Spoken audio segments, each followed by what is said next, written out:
Okay, we should be streaming now. I'm sorry about being a bit late, but there we go. We're live. Checking. All right. Let's get started. The surface appears to be very, very fine grained as you get close to it. It's almost like a powder. Ground mass is very fine. I'm going to step off the limb. That's one small step for man, one giant leap for mankind. Oh, that looks beautiful, man.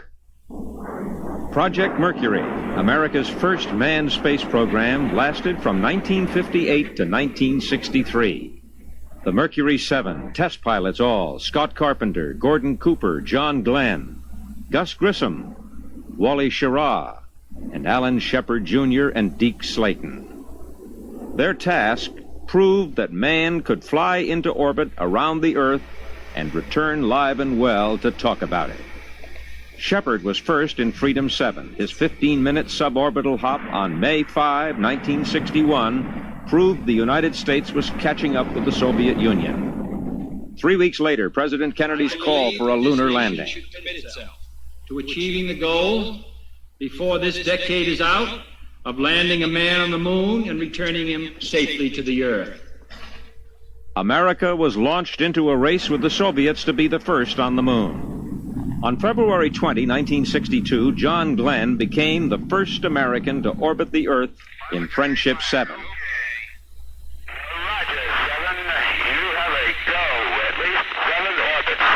Roger, 0G, and I feel fine. Capsule is turning around. Oh, that view is tremendous. Roger, understand go for at least 7 orbits. Carpenter did 3 orbits in May of 62. Schirra, 6, 5 months later. Cooper wound up the program with 22 orbits in May 1963.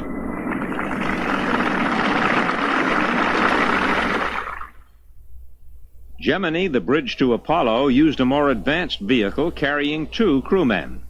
Its goals: test the skills and endurance of the astronauts and practice the rendezvous and docking procedures and other maneuvers for the moon voyage. Astronauts flew 10 Gemini missions between March of 1965 and November 1966. On the second, Ed White, secured by a golden tether, performed America's first spacewalk. He liked it so much he didn't want to come in. I think I'm dragging a little bit, so I don't want to fire the gun yet.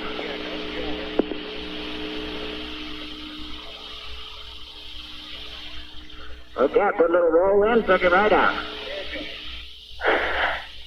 Okay, I'm coming over. Okay, stand by. You see me yet? I sure do. Oh, there you are. I'll get the camera on now.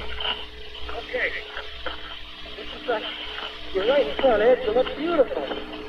I feel like $1 million. I'm going to pick up. And y'all laugh. I'm coming back to you. Gemini 6 and 7 rendezvoused in orbit and maneuvered in close formation. We can flying nose to nose. Roger. We can very clearly see the horizon scanners operating. Roger, Gemini 12, Houston. Gemini 12 confirmed the docking procedures tested on Gemini's 8, 10, and 11. Astronauts got a warm welcome aboard the carrier following splashdown. The Gemini flights were over in November 1966. The crews were ready for the great voyage.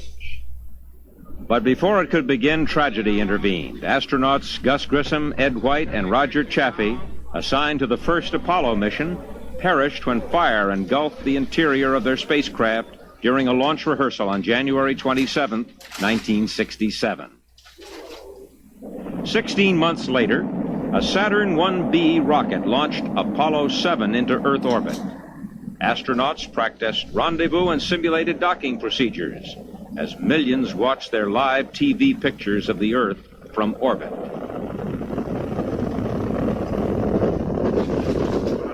It's 4 balls 1. Apollo Apollo 7, Houston. We have you go for orbit here. Go for orbit. Beautiful. This is Apollo 8 coming to you live from the moon. Apollo 8, history's first manned flight to the vicinity of another celestial body. For the last 16 hours. Bill Anders, Jim Lovell, and myself have spent the day before Christmas up here doing experiments, taking pictures, and firing our spacecraft engines to maneuver around. Jim, what have you thought most about? Well, frankly, the vast loneliness up here on the moon is awe-inspiring, and it makes you realize just what you have back there on Earth. The Earth from here is a grand oasis of the big vastness of space. God said, let the waters under the heaven be gathered together into one place, and let the dry land appear, and it was so. And God called the dry land earth, and the gathering together of the waters called he seas. And God saw that it was good. And from the crew of Apollo 8, we close with good night, good luck, a Merry Christmas, and God bless all of you on the good earth. Apollo 9, the first docking of the command module with the lunar module. Why don't you say hello to the camera or something? Hello, camera. Oh, this is Baja, California. Okay, we're nice and stable. What's we expect of you? It's a nice looking machine. So is yours. That's about all it looks like, though, some sort of machine. Apollo 10, the first rehearsal in the lunar environment. About a minute and a half, but your AOS is 12404, and we'd like you to check and make sure the VHF is all off. Houston, Apollo 10, the Z-axis track now looks real good and real solid. Roger, Snoop. It looks good to us. Your range is coming right in there. Okay, I'm tracking you guys optically. It's really working good. Have you got our flashing lights, John? That's beautiful. And then Apollo 11, July 20th, 1969. 30 feet, 2.5 down. Straight shadow. 4 forward. 4 forward, drift into the right a little. Contact light. Okay, engine stop. Houston, Tranquility Base here. The Eagle has landed.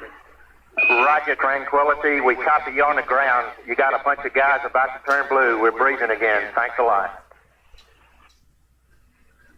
Okay, Neil, we can see you coming down the ladder now. I'm at the foot of the ladder. The lamp footpads are only depressed in the surface about 1 or 2 inches. I'm going to step off the lamp now. That's one small step for man, one giant leap for mankind. See if you can pull that in, it's off a little bit. Houston, Columbia, and I gain over. Columbia, this is Houston reading you loud and clear, over. Yeah, reading you loud and clear. How's it going? Roger, the EVA is progressing beautifully. They're setting up the flag now. Beautiful, just beautiful. 4 months later, a second trio of Americans arrived at the moon. Yankee Clipper, I'll turn on my tracking light for a minute, see if you see it. Okay, Houston, I'm jiggling it. The surveyor is firmly... They encountered Surveyor from an earlier mission. Okay, Al, we're ready to start getting a TV camera. Okay. A big smile. Okay. Next up, in April 1970, Apollo 13. The nip of Jack Frost, over. Well, the winter boots and new pair of underwear, and everyone's well exposed to a frequency thing. Yeah. We're all reluctant to break out the suit. Yeah, that's understandable. You can always use them if you have to. 2 days into the mission, an oxygen tank exploded in the command service module. The crew faced the prospect of slow suffocation. 141 hours, 30 minutes, ground elapsed time.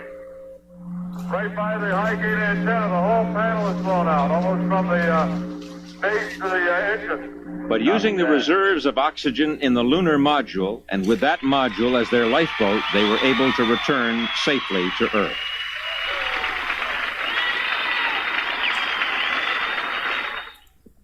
January 1971, Apollo 14, the first manned landing in and exploration of the lunar highlands. How's this, Bruce? Look okay? Roger, that's a good sight. There you go. Beautiful, baby. More firsts. Apollo 15, June 1971. The crew carried 8 scientific experiments in a section of the command module. They also made good use of the lunar rover for the first time. Well, I can see I'm going to have to keep my eye on the road. Boy, it's really rolling hills, Joe. Just like 14. Up and down we go. It feels like we need the seatbelts, doesn't it, Jim? Yeah, really do. March 1972, Apollo 16. The astronauts landed in the Descartes Highlands. They covered more than 16 miles in the lunar rover, collecting rock samples and setting up scientific instruments. Oh, I believe it, Charlie. It's raining, John. Okay, let's go, would you, Charlie? You got all your steering. It's straight. Oh, this is going to be some kind of different ride.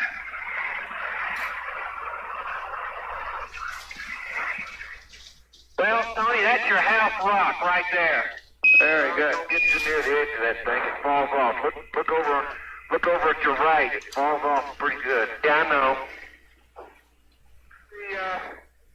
9 months later, Apollo 17, the last of the Apollo flights. Astronauts landed in the moon's Taurus mountain region. Using the lunar rover, they gathered 243 pounds of lunar samples. Next to the boulder, down to about 3 centimeters. I was in bag 569. Hippity hoppity, hippity hoppity, hippity hopping over hill and dale. Apollo sent a dozen Americans to rove the surface of the moon, and 15 others to fly into the grasp of its 1/6 gravity. They took the measure of the moon, and in so doing took the measure of themselves and demonstrated the human potential. They brought back rocks, but as Mike Collins later told a joint session of Congress, it's a fair trade, for just as the Rosetta Stone revealed the language of ancient Egypt, so may these rocks unlock the mystery of the origin of the moon, and indeed even of our Earth and solar system. Mercury, Gemini, and Apollo. Their journeys have ended, but ours have barely begun.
Well, in my left hand I have a feather.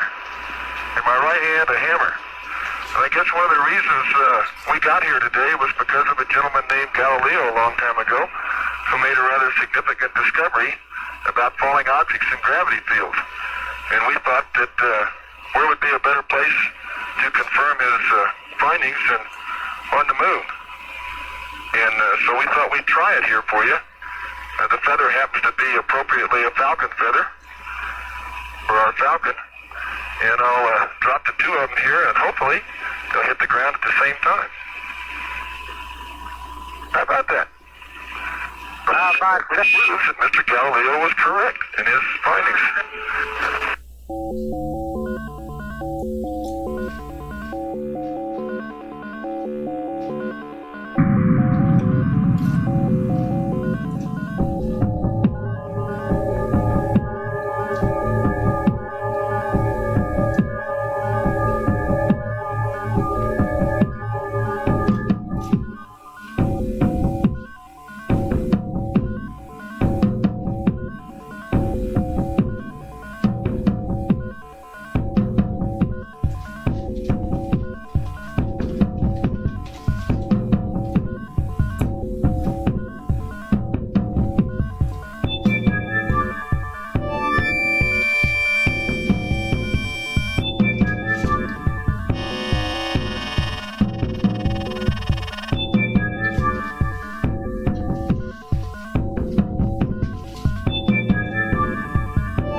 this is perfect with the LIM and the rover and you and Stone Mountain and the old flag.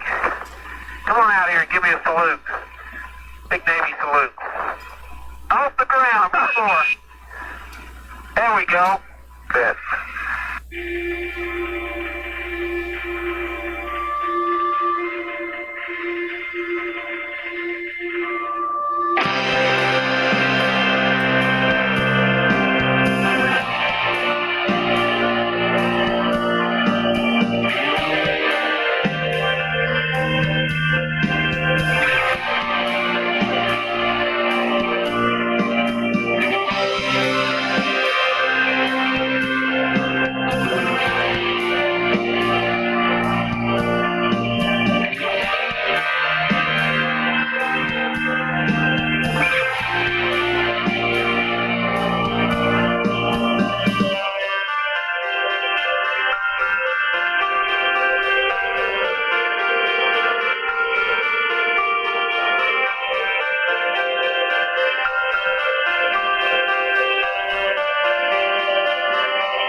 Earth as viewed from the spacecraft in the eastern Pacific Ocean.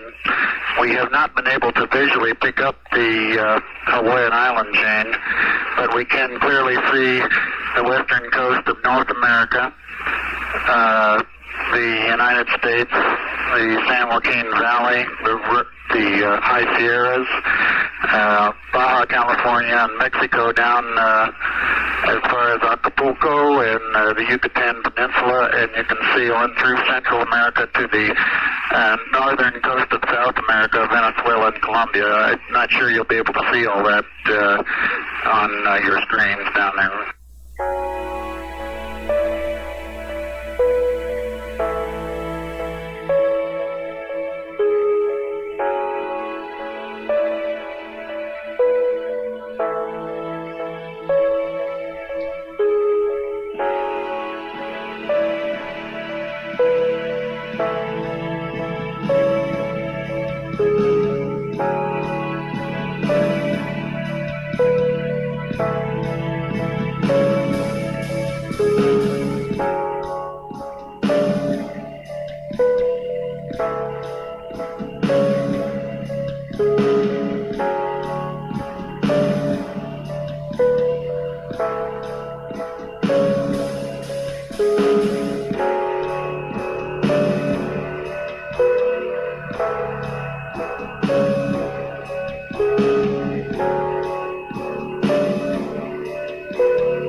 Gas engine is armed.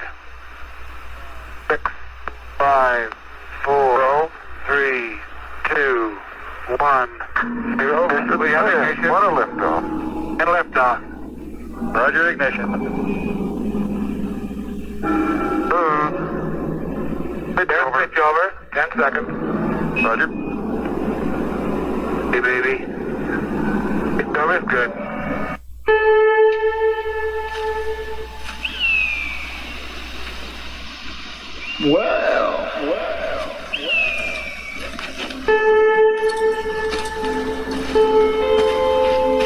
I didn't think you had it in you. I'm your huckleberry.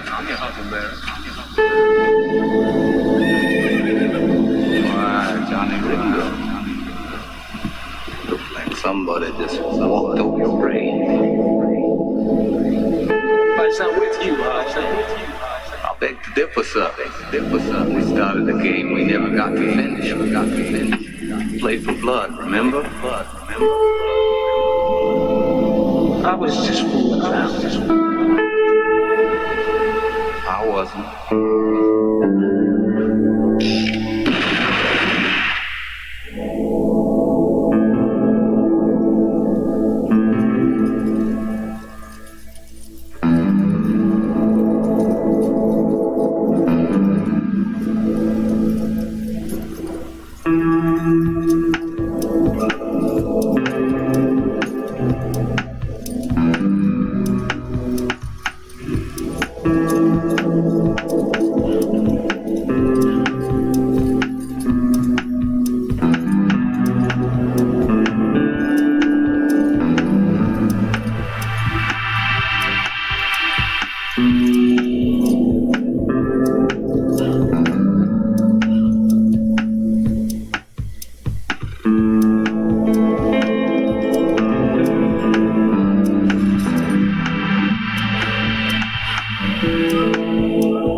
Apollo Saturn V, designed to propel the United States manned lunar landing mission. 3 million parts from the labor of people at 20,000 companies, universities, and government facilities. A first stage assembled in Louisiana, using parts from Kansas, Missouri, Washington, and many other states. A second stage shipped to the Kennedy Space Center in Florida through the Panama Canal from California, with a stopover in Mississippi for testing. A third stage flown from California to Florida. An instrument unit from Alabama.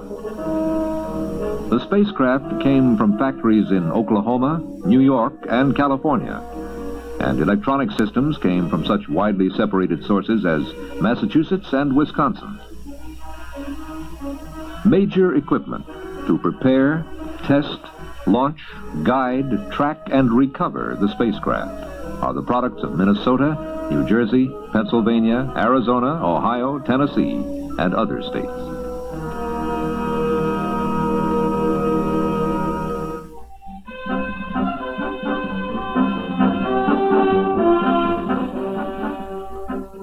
The Apollo 4 mission, unmanned, first flight for Apollo Saturn V, was launched into Earth orbit November 9, 1967. The Saturn V and its spacecraft stand as high as a 36-story building, and at liftoff weigh more than a U.S. Navy destroyer. Its Earth orbital payload is 10 tons greater than John Glenn's entire Mercury Atlas space vehicle of 1962. It is moved from its assembly building by a massive crawler transporter over a roadway designed to handle the combined weight of more than 12 million pounds.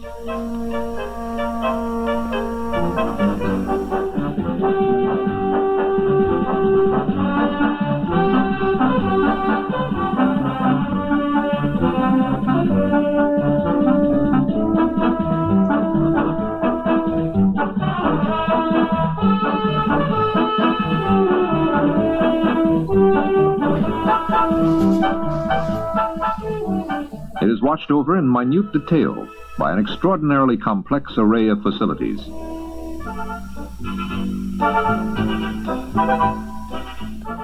It answers to a chain of electronic eyes and ears that circle the world. And it flies a course dictated by an assembly of advanced computers. It is the result of the work of some 300,000 Americans in the disciplines of science, engineering, technology, and management.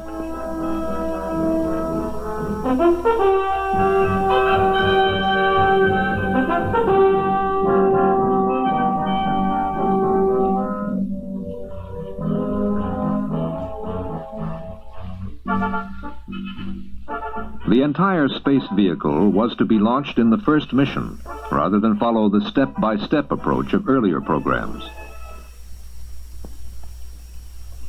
A view of the Earth from the North Pole shows the planned course of Apollo. 2 circular orbits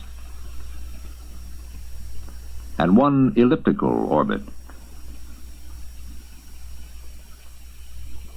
In addition to the liftoff from the Kennedy Space Center, the first, second, and third stage burns and insertion into circular orbit. Other high points of the mission were the reignition of the third stage over the Western Atlantic, the first spacecraft propulsion system burn over the Eastern Atlantic, an 11,000-mile peak altitude over the Indian Ocean during the elliptical orbit, the second and longest spacecraft propulsion system burn over the Western Pacific, the re-entry, and finally a landing in the Pacific a few hundred miles northwest of Hawaii. During the 25,000-mile-per-hour re-entry into the Earth's atmosphere, the spacecraft was to be guided, as in the lunar mission, along a roller coaster flight path, heating as it encountered the atmosphere, cooling as it climbed back toward space, reheating as it again plunged into the atmosphere for the final descent.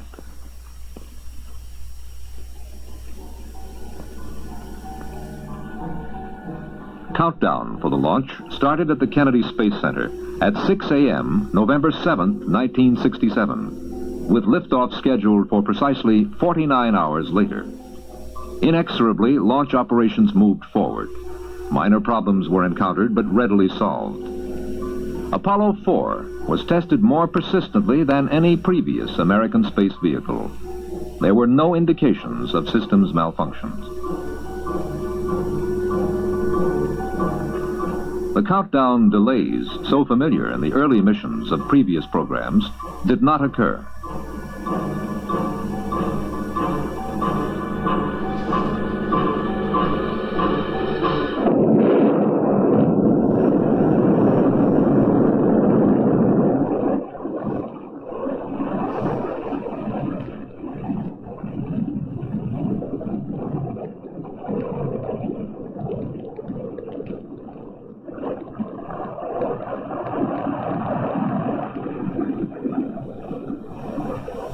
Almost exactly as planned, Apollo 4 lifted off at 1 second after 7 o'clock, November 9th, 1967, with its first stage delivering 7.5 million pounds of thrust.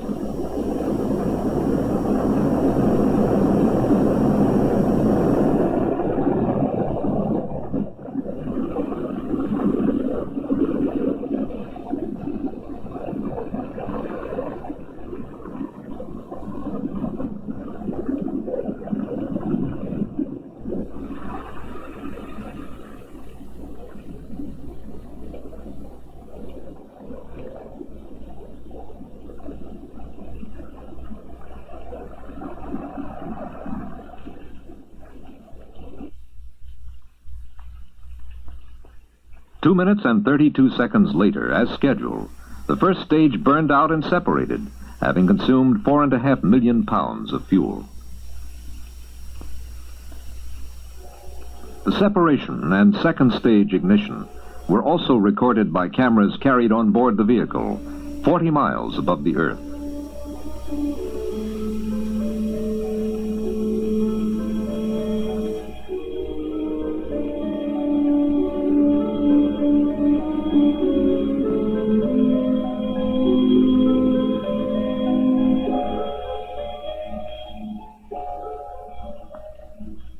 The camera gave engineers a close-up look at another event, the separation of the interstage structure. This was critically important because clearances were extremely small between the structure and the engines.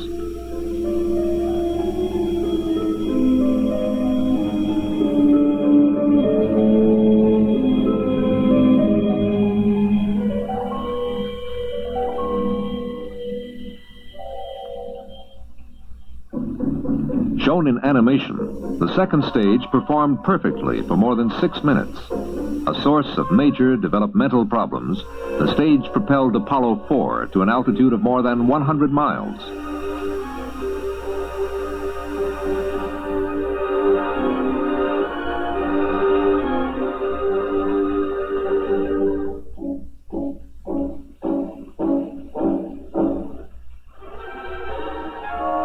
Like the first stage, the second stage cut off and separated almost exactly on schedule. The third stage ignited and inserted Apollo 4 into a circular orbit, where it would remain for some 3 hours. In slightly more than 11 minutes, Apollo 4 proved out Saturn stages that had required years to develop. But the mission had over 8 hours to go. Now, the orbiting Apollo 4 had to be checked out remotely in anticipation of the next series of events, and ground support facilities had to be evaluated.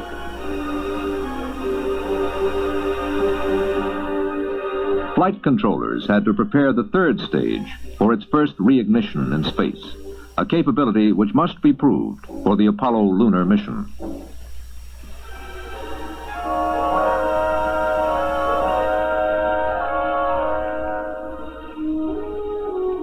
One of the few irregularities of the entire flight occurred at this point, when data suggested that a valve on the Saturn V third stage had not closed as planned for the reignition. But technical skill paid off. The flight controllers quickly revised the pre-ignition sequence to compensate for the potential problem.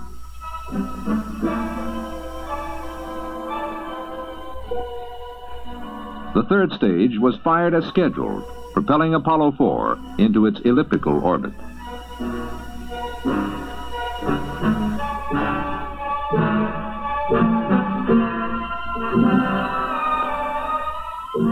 Five minutes and 25 seconds later, the stage shut down. Saturn V, whose guidance computer had made over 300 million calculations since liftoff, had placed the spacecraft on course.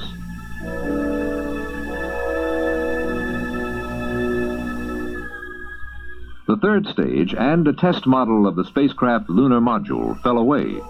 The launch vehicle had done its job. A few moments later, the spacecraft's own propulsion system ignited and burned for 16 seconds, giving the spacecraft the velocity necessary to reach a peak altitude of more than 11,000 miles.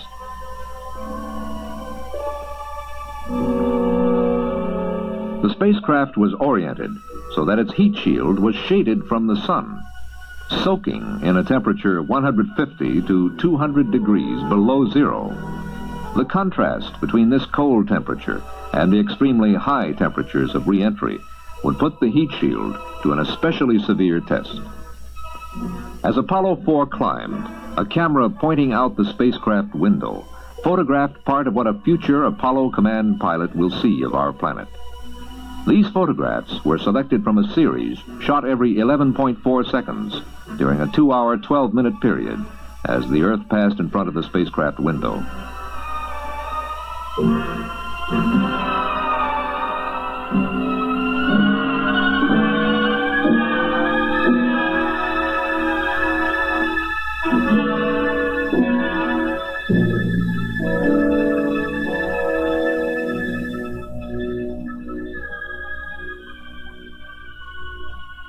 Apollo 4 reached 11,232 miles above the Indian Ocean at 5 hours, 46 minutes, 48 seconds after liftoff, and began its descent to Earth, responding to the pull of gravity, increasing in velocity as if it were speeding down a long hill.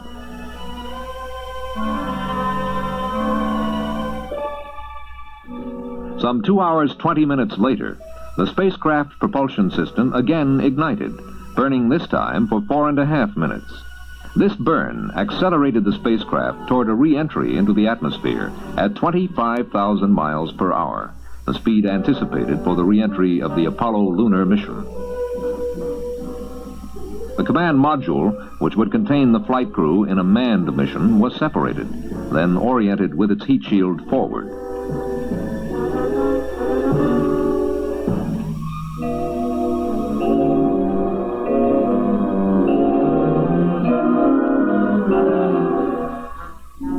At about 8 hours, 40 minutes after liftoff, Apollo 4 re-entered the Earth's atmosphere. Temperatures on the heat shield, which was less than 3 inches thick, soon reached 5,000 degrees Fahrenheit. This was 1,000 degrees hotter than the launch pad flame bucket when Apollo 4 lifted off. Yet the temperature inside the command module never exceeded 70 degrees.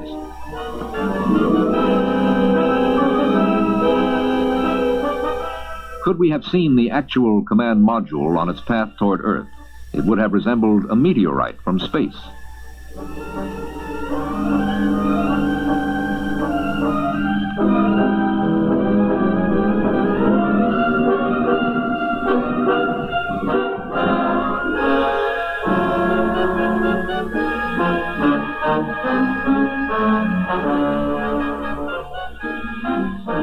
The command module splashed into the Pacific Ocean within sight of its recovery ship, the USS Bennington.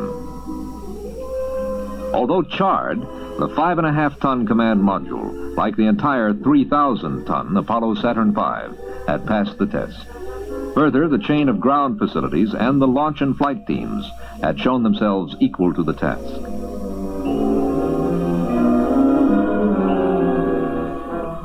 Some 8.5 hours after Apollo 4 roared off the launch pad at the Kennedy Space Center, the mission ended.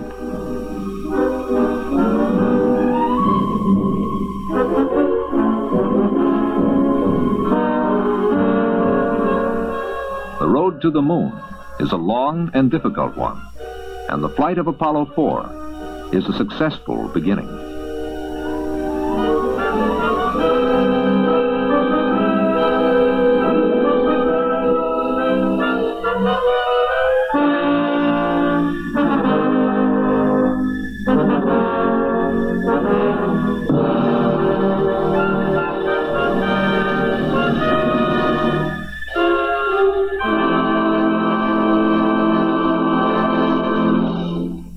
This is Apollo 5, the first all-up unmanned flight test for the lunar module, the spacecraft in which man will make his first landing on the moon, the final major piece of Apollo hardware to be tested.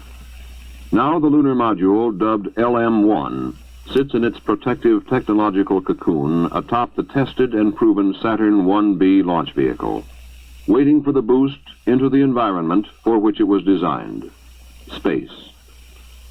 It will not return to Earth, but will continue in a gradually decaying orbit until it re-enters and burns up. In the blockhouse at Cape Kennedy, the men have assembled to do the job.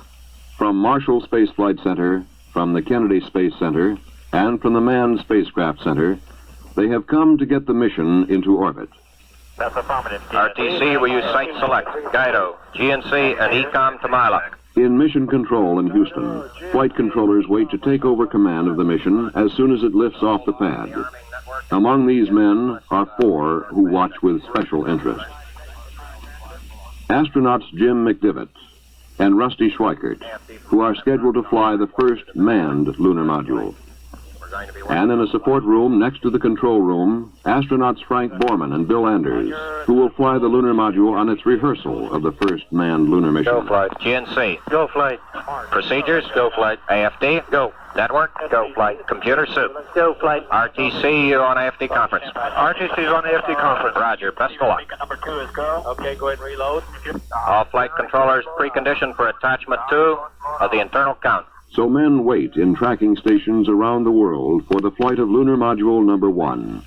For it is their information that will tell us whether it is safe for man. But what is this craft called the lunar module?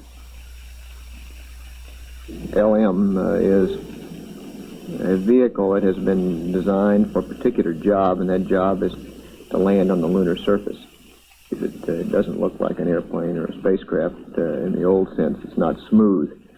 Very thin skin, has a descent propulsion stage, a large descent engine which will be used to land the vehicle on the lunar surface in a manner very similar to that of a helicopter, except that instead of using blades for a lift, we'll be using a rocket propulsion engine.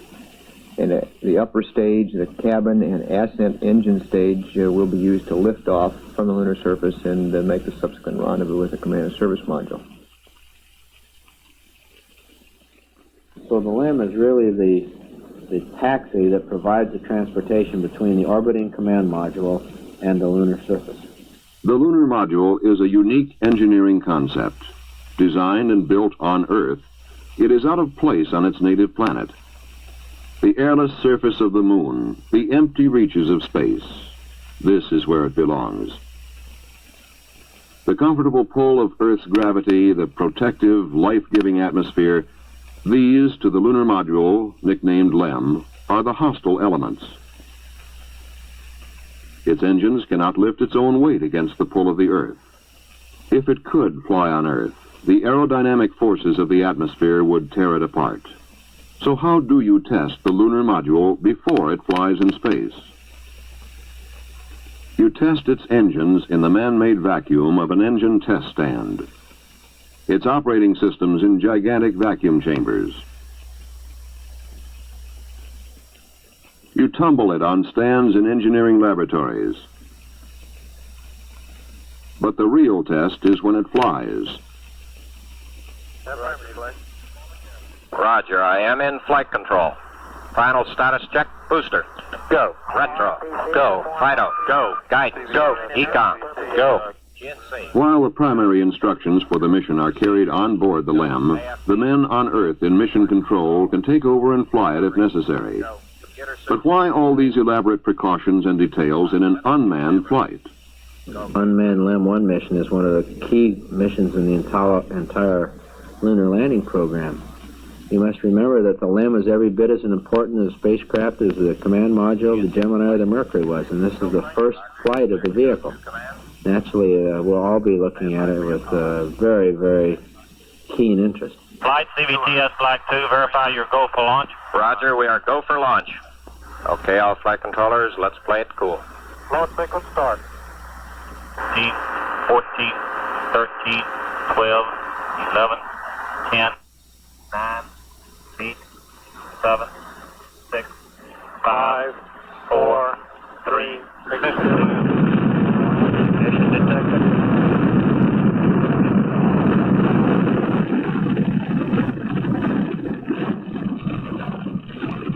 Transmit 5 enter. Clock start, 5 enter. Thrust okay. Affirmative.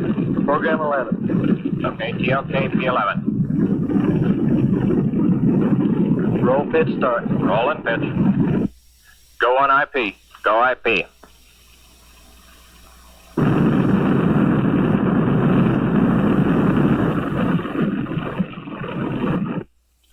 The launch and insertion into Earth orbit are on the nose. Cutoff plus 50. Roger, cutoff plus 50. The aerodynamic shroud is jettisoned. Roger, nose cap jet. Now the next critical step, the opening of the protective metallic petals and the separation of Lunar Module 1 from its cocoon. RTC booster, transmitting slot deploy. Roger. We are transmitting slot deploy. Okay, all flight controllers, we have slot deploy A and B relay indications, no physical monitor indication. Everything is nominal. We get a go for separation. On schedule, the reaction control engines of Lunar Module 1 pull it free of its protective cocoon. The space butterfly rests its wings before it flies. Now begins the long coast preparatory to the first firing of the descent engine. While the LEM coasts, tracking stations pinpoint its position and determine its orbit with accuracy. In Houston Mission Control, engineers are testing the many systems on board. The LEM, I think, is like a big line of dominoes, every one of which has an effect upon the one it's associated with. And nothing can occur in one that doesn't somehow affect the others or the total mission. So, LEM 1 coasts on, guided by its onboard programmer, seen only by the radar eyes of the tracking network, watched over by the men in Mission Control. We will not pulse the engine. The maneuver is go at this time based on the onboard. Roger, Houston. Roger, Houston is go for the burn. Request. The lunar module nears the Australian coast. The Carnarvon tracking station takes command. The time is nearing for the first burn of the descent engine, the first rocket engine designed to be throttled, a necessary feature for a lunar landing. This will be its first burn in space. Mark, predicted ignition. Dips on. Dips on. 10%. 10%. Tone. We got a pings caution. Program caution. Roger. Dips off. But something goes wrong. Instead of the full 38-second burn, the engine shuts down after only 4 seconds. An early look at the data indicates the onboard computer did not allow for the tolerances and errors within this most complex of all missions. It shut down the descent engine when it sensed an error of less than 1.5 seconds. And computers don't argue. Capability of a crew, I think, is very significant in that you can change your mind in flight. You don't have to be restricted by the rather narrow capabilities of any pre-programmed mission. Faced with the unexpected, the computer made the only decision it could, and it was the wrong one. Now the success of the mission rests squarely on the team in Mission Control and in the tracking stations. The nominal plan is out the window. On communications lines all over the world, the alternates are discussed. But the final word must come from Flight Director Gene Kranz. I guess our best plan here, and I think the way we're going to go ahead, is alternate Charlie. Go ahead. In the attitude you've got. Go ahead. At 6:15 elapsed. Go ahead. Okay. The long throttle burn of the descent engine would be cut to 2 minutes and occur during its pass over the United States. Then the descent engine would go to 100% thrust preparatory for the biggest test of the mission, fire in the hole. Let's suppose that we're descending using the descent engine and suddenly we discover some fault in the descent or the ascent stage for that matter. Well, we would like to return to a safe lunar orbit. So what we would do is essentially abort, fire the ascent stage while it's still connected to the descent stage, and then milliseconds later fire the pyros that separate the two stages. Roger, you have dips arm. We show the ignition discrete. We show front chamber pressure. Front chamber pressure is gone. We're burning, the rates are good. It's a good burn. We go. Over California now, up and down the power scale. The first rocket engine capable of controlled variations of its propulsion force is passing the test. This is the time of maximum stress on the lunar module and on the men, flight controllers, astronauts, and engineers, to whom Lunar Module 1 represents years of their professional lives. And now there is another factor. A second test for the ascent stage is a burn to depletion of its propellant. This was to come one orbit after fire in the hole to test the restart capability of the engine. Now, if it looks critical, this burn will be combined with fire in the hole. Max first. Raj. Watch stage. Staging. Raj, staging. Apps on. Okay, let's watch this. We got 60 seconds. Let's make a good go-no-go here. Flight fighter, we're looking at White Sands track. It is good. It's solid. We're go. The burn is good. Lunar Module 1 is performing fantastically well as a spacecraft. The shutdown order is given after 60 seconds of ascent burn. Now it is time for the burn to depletion. However, as the lunar module continues its flight, the Earth has rotated under it until it has moved nearly off the tracking range. LAM-1 will now pass over only one station, Hawaii, that can give the new and accurate information its computer needs, and can command the engine to restart.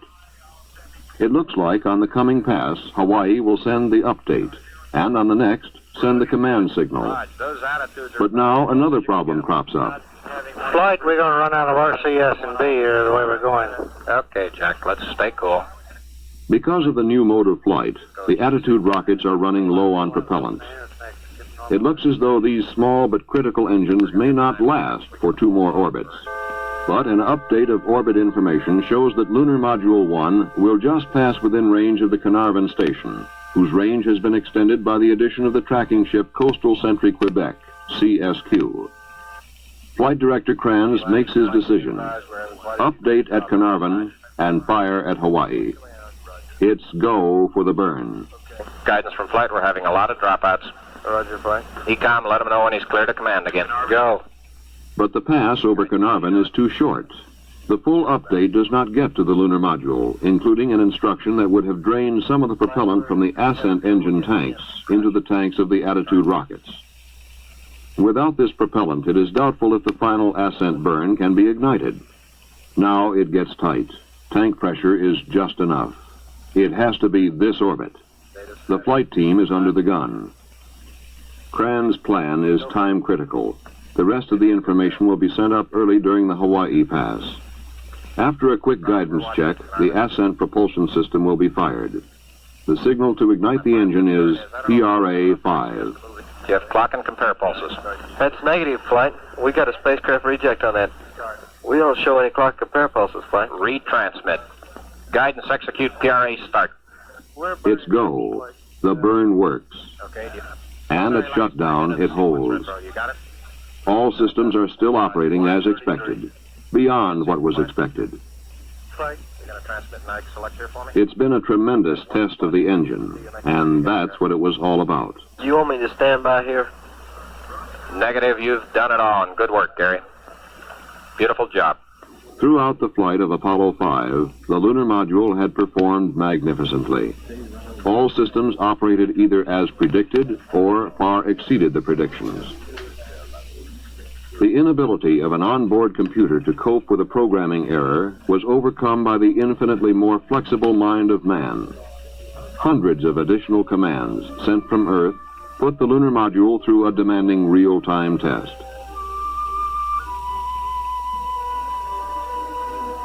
So, Lunar Module 1 tumbles on through space, its orbit decaying mathematically until it is destroyed by the atmosphere of an Earth on which it was created, but to which it cannot return. Lunar Module 1 was the first space test of a manned vehicle designed to explore another world. This was the flight of the machine. Soon, it will be time for man.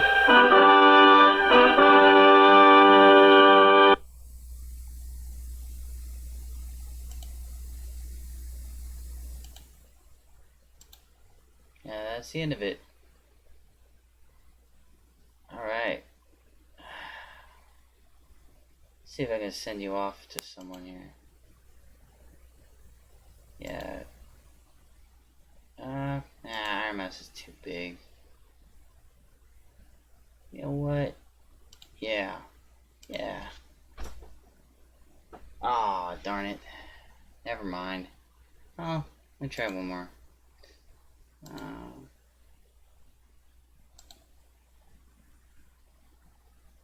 Okay. There you go.